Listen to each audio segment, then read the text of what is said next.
Keith Price.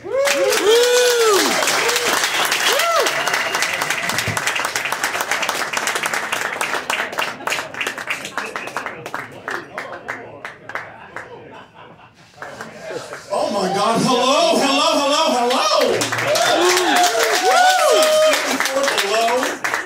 First of all, I have to tell you, you do not know how much voodoo I have been doing and practicing to get my black behind on the stage. You just don't understand. Woo!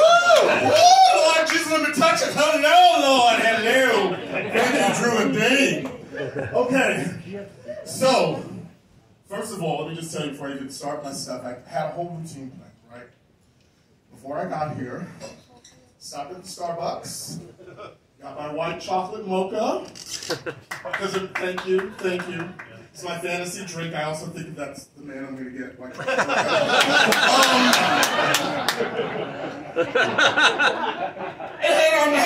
But this is it. I'm at the Starbucks. I order my mocha. I'm standing at the spot, to get my thing waiting at the end, at the counter. And it's near the bathroom. And there's a line, right? And then there's these two girls, and they're standing in the line, right? And they're like, oh my God, I cannot believe it. Did you see Aaron today? She's so hot. Like, oh my God. And so they're going back and forth, and I'm like, honestly, I'm a Danny Burstein fan, but whatever. Wrap him up and take him away. How you doing, Danny? Anywho, don't tell him I said that because I know y'all are connected. Anyway, so they're standing there, and they're just going on. Somebody came out of the bathroom, right? There was a guy standing behind the two girls, walked around both of them and went right into the bathroom because they were still talking. Well, honey, I don't know what got into Miss Becky, but Miss Becky was not having it. And she made a point of letting us all know how upset she was that she was skipping in line at the bathroom. And I was like, girl, you need to calm down. What is wrong with you? So she is incensed. The guy comes out of the bathroom, I kid you not. The moment he walks out of the bathroom, she just stepped right up to him and went, excuse me, do you know how rude that is for you to just step in front of somebody and just walk around? And I was looking at this white girl like, what is wrong with you? Are you crazy? Do you not see the bandana? What is wrong with you? Just go on. And so she just went off. And as soon as they called my name to tell me my mocha thing was ready, this guy looked right in her face and spit right in her face. Oh. Right? So I walked on the other side, grabbed my white chocolate mocha, and kept thinking to myself, honey, New York is back! That's what you get, sister! Anyone tell you to still walk through there and showing them talking about how fabulous you are, don't nobody care. So then it made me think after I walked, I was like, what is wrong? And now this is not necessarily meant for you all. But I'm saying this as a general thing. What is wrong with white people today? What's going on now? Now, I don't mean y'all. I don't mean you guys. I mean your poorer relations, because clearly this is the fundraiser, so y'all are the good ones, right? It's like I was watching the school board meeting. Now we got this new viral thing happening. So the school board meetings with these women that are like losing their ish right at the thing. They're just screaming. And I kept thinking to myself, oh my God. Like, wasn't it about a year ago? How many of y'all got kids in here? Yeah. So, right? So you all spent last summer with your school-age kids at home jamming up your internet because they had to study for school, right? Am I wrong? Did I miss that? Yeah. So when they said there was a vaccine that everybody could get, which means that you can send all of your kids back to school. Yeah. Why are you fighting this? Get those little bastards out of the house! I want to get back to my day drinking. I can't day drink with the children on the home. Can't watch my Netflix because you're jamming up my internet with all this school stuff. I mean, really? What's wrong with you? This is a good thing. Get them in there, right? And then I was thinking, it's like, but it's terrible because excuse me. I was, I see a lot of the stuff that happens and it does make me sad. And I was thinking about, the holidays are up in that Gabby Petito, the poor girl that got killed. Yeah, that was awful, right? And the one thing that I thought about afterwards, when everything kind of, the dust settled, and I kept thinking about it, is like, the guy that killed her was kind of cute. Oh. unpopular opinion. No, it's not. Because I'm looking around this room and I know I was not the only queen that thought that. Shut up. Don't y'all up here trying to judge my behind. Don't you even do it. Here's the thing, though. It's like,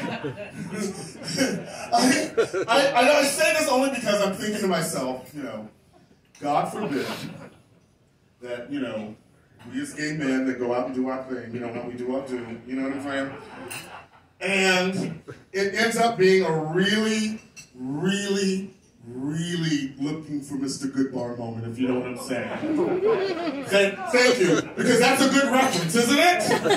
Who's over 35, 40 in that room? Because that's a good reference. I'm just saying. You know what I'm talking about. That's an ugly way to go, you know what I mean? But what's worse, having that happen to you, or having that happen to you, and then when they finally catch the person, it's some guy that looks like Woody Allen.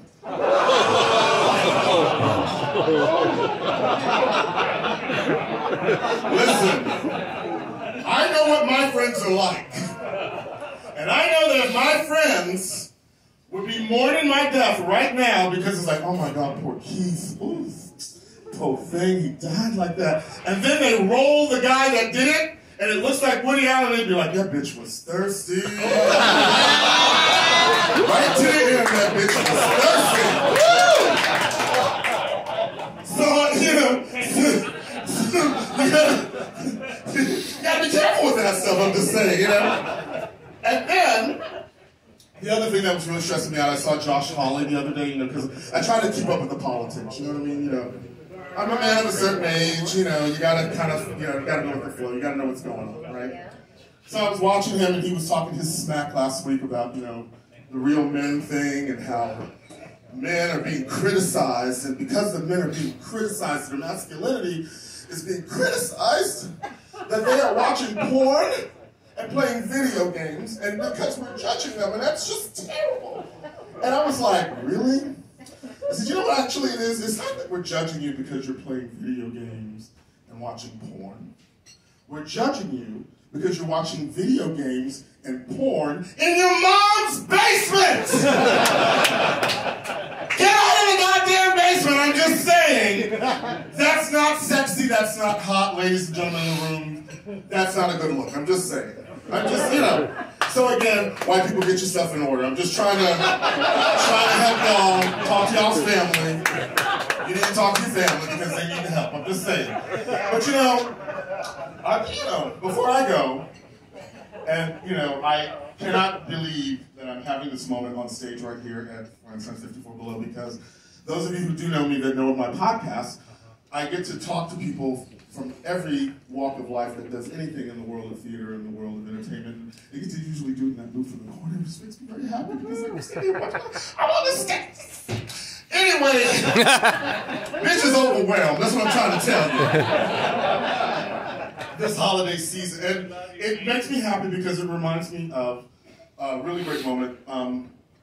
My father passed away a few years ago, and it's been great because like I have had really great successes and really great moments happen in my life that I just, you know, when I think about it, not being able to share it with my father is kind of sad. But I remember one of the last things my father said to me before he passed, and it was interesting because he, you know, when the gay marriage stuff started taking off, my father was very, very adamant with me about this whole gay marriage thing. He's like, let me tell you something. If you show up at this house with some man, you're going to tell me that this man is your husband, this is your husband. And you know how we get when we get a man, we you know, as we get a partner, because, you know, everybody's so fluid now. But when we get a partner, we get a little bit indignant with the people that wonder why it took us so long to find one. You know what I'm saying? Oh, okay. Well, everybody's happy, you know?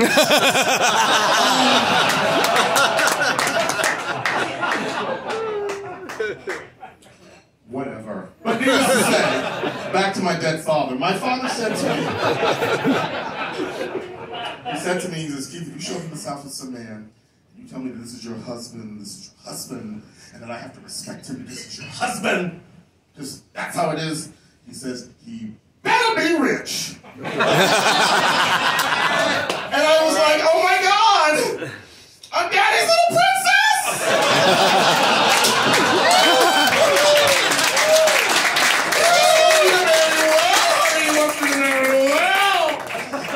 Oh, Lord have much. I mean, that's my time. I think that's my time. And I'm supposed to do, like, there's a whole script up here. Yep. Where's the super about? I have the, they were supposed to give me hard copy. Hold on. We have it. Maybe I just went deaf after they said copy. I'm sorry, what, honey? Oh, hey, kids. Yes. Oh, was it? No, go ahead. Oh, well, I'll give it to you, Daddy. You know, I'm not going to take the spot. No, take it. But I'm going to walk this stage because I don't know when the chance come up here and get hold on.